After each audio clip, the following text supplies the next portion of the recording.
Hey guys, this is Pharaoh 2091 and welcome back to Let's Play Dangan Ronpa. The last time we left off, we checked out the data processing room and we were checking out the monitors and everything, and it's like, hey, why is the TV broadcasting the security footage? That can't be right. And then Kuma shows up, signifying the Puppet Master is not dead as we previously thought, and he drops the bombshell saying that everything that's been happening at the Academy was being broadcast live to everyone out there in the world. Or across the nation. So yeah, we have that going now. And we're going to begin investigating everything that's been happening here, including, just figuring out what the hell happened to his body and who this person is. They say it's Kitty Giddy, but at the same time, I just can't believe it. I don't know. I just gotta wait for this to fix up a little bit. I don't know what the hell he's saying here. So yeah, we're going to be starting the investigation and see what the hell we can come up with. A thorough investigation should tell me once and for all whether this is Kitty Giddy or not. Alright, let's do our work here. There's four stuff we can investigate here. The upper half of the body is burnt black from the fire caused by the explosion. Also, only the upper half of the body was where it's burnt is wet. Okay. When a corpse is on fire, I splashed water on it. Since I only threw water onto the burning upper half, it makes sense the lower half isn't wet. In other words, there's nothing strange about only the upper half being wet. Right? Okay. What else is here? The lab coat the victim is wearing is completely burnt. Only part of it is left. You got this part right here. The lower half of the body doesn't seem to be wet. When the corpse was on fire, I threw water into the burning upper half of the body. That's why the lower half isn't wet. Right? Seems like it. It looks like there's something attached to the corpse's fingernails. These are fake nails. And they're fairly long, too. They also seem like they would get in the way. Huh. Fake nails. Plus, on top of the right hand, there's a tattoo? It's hard to tell because of the burns. It appears to be a dog of some kind, or something. I don't think I've seen a design like that before. Huh. Yeah. It does look like a dog or a wolf or something. Okay, so that's it for the body, apparently. What else is there? We got the knife. There's a knife on the ground. I'm guessing this knife is the same one that was in the body before the explosion. The force from an explosion sent it flying. According to the Kuma file, the knife wound extends from the abdomen all the way to the back. Jeez. Which means that was the cause of death? You know, I feel like I've seen this knife somewhere before. Could it be... It certainly does look like it. Yeah! The knife! The masked person had! Something smells kind of fishy. There's way too many small similarities here. The masked person who attacked me last night had this knife in their hand. And then that same knife shows up here sticking out of the stomach of someone in the same mask? In which case, could the reason this masked person ended up being stabbed be because... Because what? I stole a knife in the heat of the struggle? And then If we assume the masked person murdered here is Kitty Giddy, that means the person in the mask who attacked me last night was also Kitty Giddy. But why wear a mask? I have no idea. I don't remember anything that happened last night. But still, there's no way that could have... Now, it's kind of creepy to know that even Nagi himself doesn't know what the hell happened. Like he's doubting. He's like, crap, was it me who did this? These look like fragments of some sort. They're burnt, but it's hard to say for sure. I'm pretty sure I've seen them before. But where? Was it there? It's probably a good idea to check that out later. Okay, I got that. Let's see here. So that's it for the body. Let's talk to everybody, see what they have to say. It's 11 o'clock right now, dude! And... I was trying to remember what time we discovered a body. The time we discovered a body, huh? I went back over memories of the day, trying to remember what time we found the body. I woke up at 7 to Monokuma's morning announcement, and I went to the cafeteria soon afterwards. Then I met up with Asahina, that was probably around 7:30. After that, I went to the gym where everyone else was, and we moved to the headmaster's office. Fukawa went to go get the pickaxe when the body found the body then. At that time it was, if you remember, he asked what time it was, and it was like around 9. Because they were at the gym before, or they left the gym right before 9. Oh yeah, it was around 9. Oh yeah, that sounds about right. The corpse was discovered at 9 o'clock. Sounds good to me. My work here is done. Hagakiri's work. There's not a whole lot of that, huh? Yeah. So we have like a kind of a time thing going on here. Okay. Perfect time, Ningi. I have a question for you. A question for me? About your alibi. My alibi? Give me your alibi for last night around 10 p.m. I wasn't feeling very well, so I was asleep. But why do you need my alibi for all of a sudden? And for after nighttime began, no less. Isn't it obvious? This murder could not have occurred before 10 p.m. last night. And how do you know that? I came to this garden just after the nighttime announcement ran last night, as part of my search for the others so I could inform them about Monokuma's being disabled. I came here to find Hagakiri because he spent considerable time in the garden these past few days. I can say for certain that there was no corpse here at that time. Which is to say, the murder occurred sometime after that. Sometime after nighttime began, when I paid a visit to this garden. However, Hagakiri, Fukawa, Asahina, and I were all in the gymnasium together until morning. Huh? After meeting up with Hagakiri in the garden, we immediately went to the two girls' rooms. After that, the four of us went to the gymnasium and began work for disassembling Monokuma.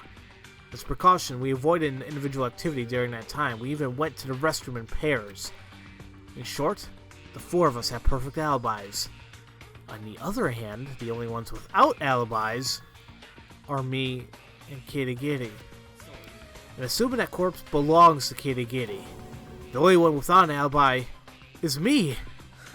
On top of that, when we went to Fukawa and Asahina's rooms, we also went to your bedroom, but there was no response. Now, where exactly were you?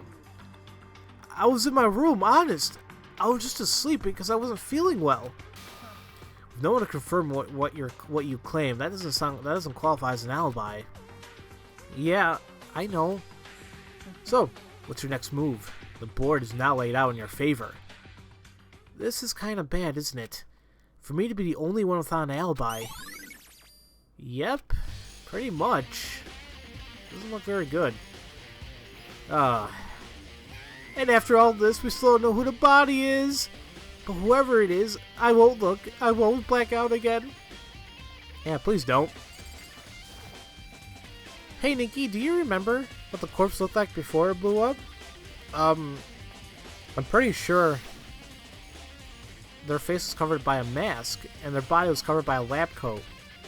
There was a knife sticking out of their stomach, and their clothes around the area was covered in blood. They had apparently stopped bleeding, but the blood still hadn't dried. Tagami said that if we touched it, we were likely to get our hands stained. Although, for how much blood there was no signs of any on the ground around the body. Thanks for helping me remember, Ningi. You were a really big help. By explaining it to Asahina, I was also able to remember what things were like before the explosion. So thank you, too. Okay, so now we have before the explosion. Let's see what else we can check out here. If I'm not mistaken, this was the control panel for the sprinkler system. The sprinklers are set to go off every morning at 7:30 and it can't be reprogrammed. Wait, hold on. Wait. Given the sprinklers go off at 7:30 a.m., if the corpse was here before then, it would naturally be wet. That means the murder took place... Hey!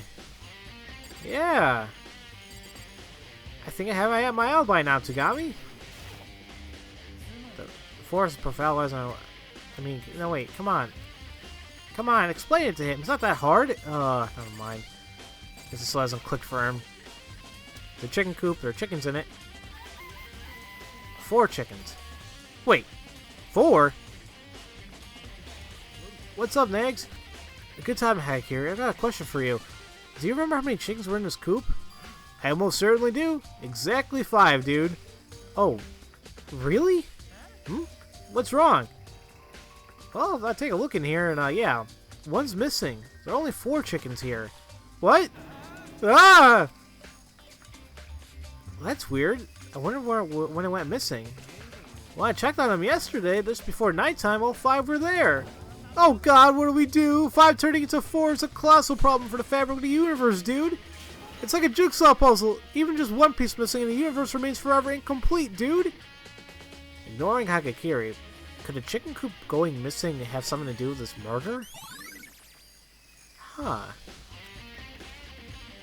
A missing chicken. What the hell? It's probably a good idea to reinvestigate the shed, too. It's a dusty mess. Seems like it's a pretty run-of-the-mill shed. Hold on. There's a white vinyl sheet here? Were these vinyl sheets in the shed before? It might have something to do with murder, so I should at least check it out. Yeah, this wasn't here before. The front side of vinyl is filthy. Dirt and mud everywhere, and soaking wet. But the back side is completely clean. Not even a drop of water. It's kind of peculiar, huh? A vinyl sheet dirty and wet on only one side. Yeah, clean on the other. I don't know what it does to the things I want to look at in here. Okay. And is that it here? Anyway, I think I've seen everything I wanted to investigate here.